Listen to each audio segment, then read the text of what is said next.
Hi, I'm a famous karaokeer. Okay.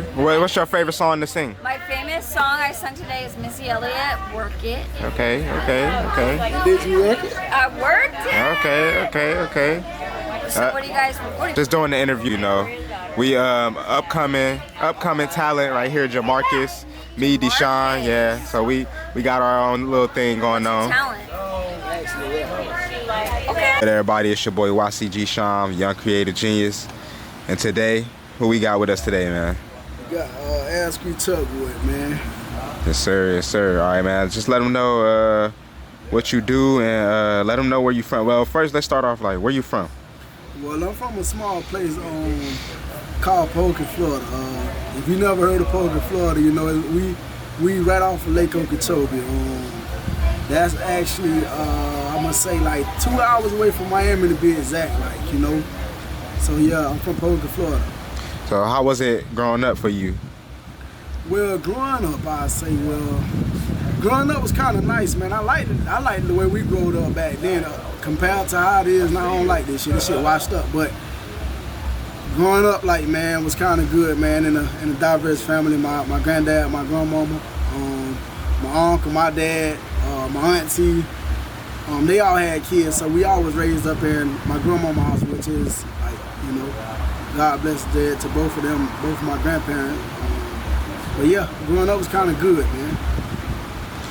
What was the environment like that you grew up in?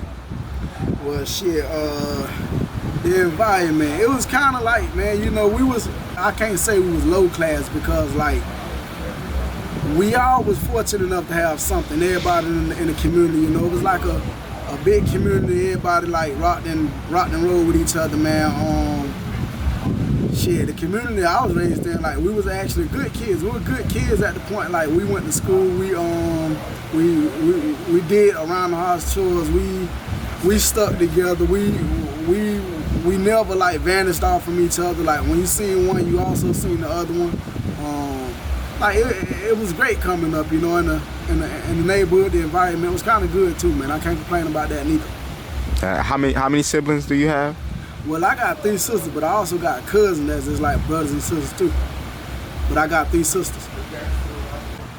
All right, so right now, okay, so you said you come from a different area. What is the area you said you come from again? I come from Pahokee. Pahokee, like they say Pahokee. It's actually called Pahokee, Florida. Pahokee?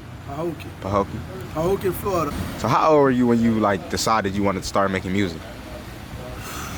Well, my first song I ever made, I probably was 16 or 17. Me and my homeboys, we was just actually chilling on the block or whatnot. And my homeboy looked around and said, man, I'm finna go in the house. Be like, we ain't want to leave the block though. We ain't really want to leave and shit. So, bro, like, man, I think I might go in the house and make me a damn song. Which I'm finna go in the house. Y'all can stay out here. So shit, we say, nah, bro, we gonna chill for a little long. We went in the goddamn house and, bro, sure enough, went in that bitch and pulled up his studio. And that was my first song. I think that bitch was called Your Girlfriend Like Me. Yeah, Your Girlfriend Like Me off Bow Wow beat. Yeah, on Bow Wow beat. Your Girlfriend Like Me. How was it making that first song? I know, like, when a lot of people make their first song, it's like, I don't like it, or like, when you heard that song, was it like one of those songs you like, oh yeah, this is what I want to do? Were you just playing around? Like, how did you come about making your first song, and how did you feel that it was after you made it? Well, that song there, my verse, I really don't even remember, like, recording the verse. I did it though. I recorded that bitch. I sounded good, but that whole song, I liked my homeboy Lindahl verse, and I still know that verse. Like, that's the craziest thing. Like, from years ago, I'm 31 now. When I was 16, we made the song, but I still know bro whole verse. Like, I know bro whole verse.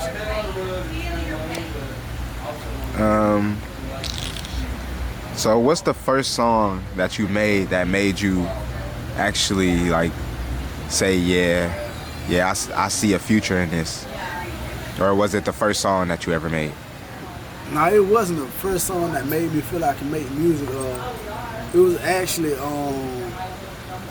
when I was doing time. I know I said this before, but I was doing time, and, you know, I went to making music and like I kept making music, but the very first song I think that gave me the insight saying like, yeah, you can do it, when I made the song about my sister, when she was 14 or 15, whatever it was, I had done said to myself like, heck yeah, I'm a storyteller. That's when I started saying like, yeah, I'm a storyteller. I tell stories better than I actually just rap on the beat. Goddamn it, I tell stories a little bit better. And that song there, yeah, I think that's the one. And that's the one that. All right, so we go. I'm gonna rewind it a little bit. You said you did time. Can you go into that? Well, with me doing time, so I ain't gonna get all into details, but I'll say this: like when I got arrested, man, you know, I got fucked up, whatever, on a situation that really wasn't my fault, you know. So, like, that really wasn't my fault, you know. So, like, with that whole situation, I brushed to the side because, like, I did time, came home, like, got over it, that shit, like, and while doing time, I caught like so many other charges. And that actually was had me facing 60 plus years. I ain't number 21 when I went in, 21 when I went in and shit. So I'm 27 at the time when the lady came to me like, man, like, we found loopholes in your case. I'm like, I don't even know what a loophole is, but I remember my cousin telling me, "Cuz, read over your paperwork, man. Don't lose yourself in the system," which I hadn't lost myself multiple times. And me reading through my paperwork and being on the goddamn folks' head, goddamn, like, y'all got to get me up out of this bitch, like, real shit. And my people telling me every time I talk to them, like, bro, we can get you a goddamn attorney. Like, it ain't hard to get to a lawyer, goddamn. We got a few dollars saved up and shit, but I kept telling them like, nah, you ain't got to do that. God gonna work this shit out. God gonna work it out. How much time did you do? So to the door, I did 3,000 plus days. And if you accumulate that, that's actually 7+ years. 7+ years. And what was your mindset like throughout that whole process in there? Whew. My mindset was all fucked up, man, to my last year. Okay, take us through your first day. My first day, I told them folks, goddamn it, like, they taking me, goddamn it, to the jailhouse, and I'm kicking the goddamn one, trying to kick that bitch open and get back to my family. Cause I knew it was a fucked up situation. I was like hallucinating. I was fucked up in the head and all type of shit. And I'm gonna just be honest, like, man, on the ride going to Belgrade, that's where the jailhouse was stationed. Cause my city ain't got no jailhouse, which is like my city in Polk, we ain't got no jailhouse, but we got a police station. And they get me going on the road, the back road or whatever. My people, I remember seeing like people following us, like I'm telling the people like, man, my people coming to get me. Like, that's what I'm saying to the police, like, you can let me out anywhere, my people gonna get me. That dude took me to the goddamn jailhouse, man. Them folks took them pictures and shit, man. That shit, I knocked tears in my eyes. I ain't gonna even lie to you. That shit made me cry, cause I knew I ain't really have a say so on what was finna go on. I ain't really understood what was gonna go on. But I've been to jail one time before that, like 2-3 times before that or whatever. Them times wasn't shit. But when I went and did that crime and committed that crime, I did that last case. Man, I knew I was fucked up, man. I knew I had them fucked up. So you was in jail or prison? I never went to prison. I got a DOC number, but I never went to prison. Any fights? Like, you had any fights in there? Hell yeah, I fought, man. Hell yeah, man. I remember I broke a nigga lip piece, like right here. I broke that shit. Like, hit him one time. They say I hit him 3 times. I just remember like him do one time. I broke that shit. Nigga went to skin blood everywhere in the gym. So what was like the reasons for these fights? Like, well, politics. This particular fight when I fought, it was a white kid, you know, and the white kid actually, like, he was led on by some other guys on the yard. So like so many people had done started going against me. And I always remember my homeboy Ricky Denmark, my homeboy Big Rick, we call him Big Rick. He told me like, bro, you ain't got to be scared of shit in here, nigga. When you go see them, tell them, goddamn it, to meet you to fights when you come get me. They never did that. And it got to the day where they little June came, goddamn it, trying to, I guess, bully me when he, like, that shit went nice though, man. You know, I fucked shit up, man. I fucked it up. What was probably one of like the worst moments for you in there? My worst moment. The last time that lady gave me a goddamn, came in there, told, like I came to the nurse station, and you know, I just came to the nurse station to talk to her, and you know, I ain't said nothing disrespectful to the lady, but she ended up saying like, hey, she called some folks or whatever it was, but I'm in my room at the time, bitch, and I'm in the first room on the pod, so bitch, I'm in that bitch like just chilling. And them folks came knocked at the door like, damn, what the fuck going on? Open my door like they say, boy, you know what's going on? I'm like, hell no, I don't know what's going on. Any other time I've been done fucked up and know what's going on. But man, that lady came out there and said, yeah, we got it all on camera. I'm like, what you got on camera? Never was able to see the footage, never had me on camera, never did nothing to this lady. And them folks, the security guards, they came in there. So the security guards, they came in there and they was like, we don't know what you did, boy, but you done fucked up. You done messed up. They ain't cuss. But they say you done messed up. And I'm like, okay. So they say, well, boy, we gonna have to take you to building 13. I was on building 5.